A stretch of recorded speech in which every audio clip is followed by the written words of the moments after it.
Hi friends, ఈరోజు మనం చేపల ఫ్రై ఎలా చేద్దామో చూద్దాం. మనం ప్యాన్ పెట్టుకొని దాంట్లో మనం చేప ముక్కల్ని ఫ్రై చేసుకుందాం.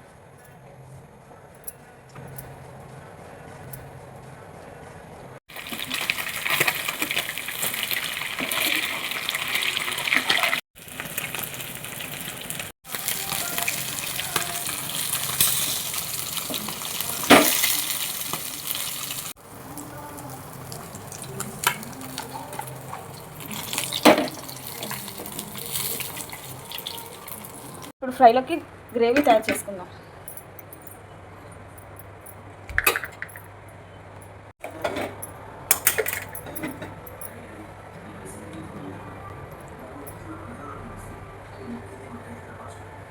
దీంట్లో అల్లం వెల్లుల్లి కొద్దిగంత పసుపు. ఇప్పుడు దీన్ని బాగా మిక్స్ చేసుకోవాలి, వేయించుకోవాలి అల్లం వెల్లుల్లి పేస్ట్.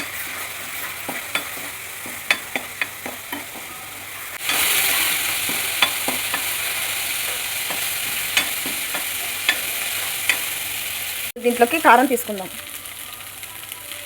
లో ఫ్లేమ్లో పెట్టుకుందాం. కారం, ఉప్పు,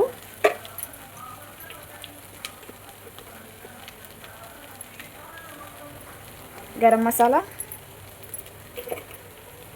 చేపల మసాలా, ధనియాల పొడి. దీన్ని బాగా మిక్స్ చేసుకోవాలి.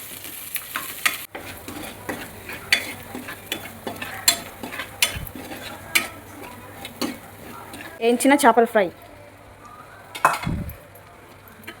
దీన్ని ఇప్పుడు ఇందులో మిక్స్ చేసుకోవాలి. గ్రేవీ ప్రతి చేపకి ముక్కకి ఉండేలా చూసుకోవాలి. అంతే, చేపల ఫ్రై రెడీ. ఇది వారం రోజుల దాకా ఉంటుంది. ఇలా ట్రై చేసి చూడండి, చాలా బాగుంటుంది. Please like and share and subscribe my friends.